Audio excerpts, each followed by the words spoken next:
Ce n'est pas de la magie, mais peut-être le teasing d'une future vidéo de montage, ainsi qu'une review. Vous avez vu la vignette?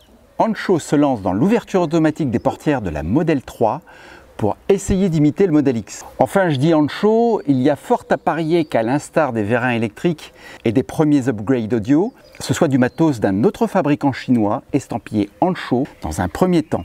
Décortiquons d'abord le superbe spot publicitaire d'Ancho en détail. Cette vidéo n'est pas sponsorisée, j'ai le droit de trouver cette pub très jolie. C'est parti!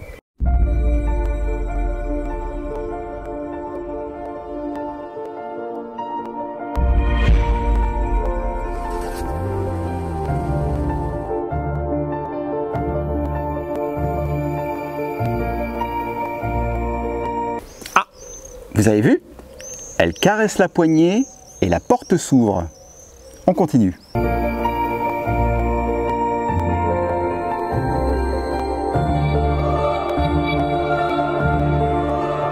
Et là, ce geste, vous l'avez vu? Mais comment font-ils?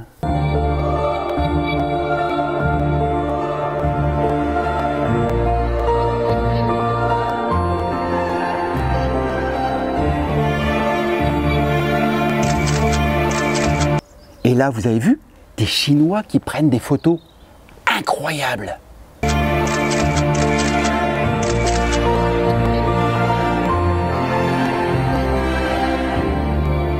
Et bien voilà comment on définit la galanterie aujourd'hui. On appuie sur un bouton plutôt que de faire le tour de la voiture.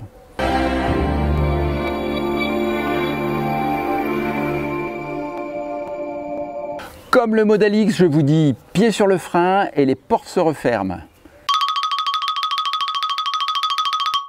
Alors, comment font-ils? Utilisent-ils les caméras, les capteurs existants ou des nouveaux capteurs à placer? Réponse en fin de vidéo. En attendant, regardons rapidement la terrible efficacité de ce système.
Sur ce dernier extrait, il va sans dire qu'il n'y a aucun intérêt à ouvrir la portière du chauffeur de cette façon. J'imagine que ce système sera fonctionnel pour la portière passager. De plus, cela permettrait d'éviter un bouton disgracieux en haut du pare-brise. Alors, impressionnant, n'est-ce pas? Mais comment font-ils donc? Eh bien, voici la réponse tant attendue. 2 énormes radars par portière. Ces radars permettront également de pouvoir ouvrir la portière d'un geste ample, comme fait la danseuse. Alors pour ceux qui trouvent ça gadget, je leur réponds que beaucoup y trouveront leur compte, comme par exemple les personnes à mobilité réduite, ou les hommes galants qui veulent impressionner leur promise sans bouger le cul de leur fauteuil. Ce kit est déjà en vente sur le site Ancho, mais je vous recommande de ne pas vous précipiter car c'est bien connu. Chez Ancho, les lancements de produits bénéficient toujours de quelques ratés, voire de longs délais. De plus, faites-le si vous êtes plutôt bon bricoleur, car la difficulté du montage sera maximum. Ça devrait être plus facile avec un tuto, mais tout de même. En effet, il est peu envisageable de trouver un garage qui vous fasse ce montage à bas coût quand on voit la complexité du système et les risques encourus lors du démontage, notamment la dépose des vitres. D'ailleurs, si vous êtes installateur de produits aftermarket sur Tesla, donnez-moi vos coordonnées par mail. J'ai souvent des demandes dans les commentaires. Je me chargerai d'établir une liste par département. Si vous voulez suivre les aventures de ce système ou découvrir mes autres vidéos, abonnez-vous à la chaîne sans oublier la cloche. C'est gratuit. Les prochains tutos, avant celui-là, concerneront les soft close des portes et les poignées automatiques version 3 de chez Ancho également. Allez, portez-vous bien, comme vos batteries, restez positifs. Ciao, ciao!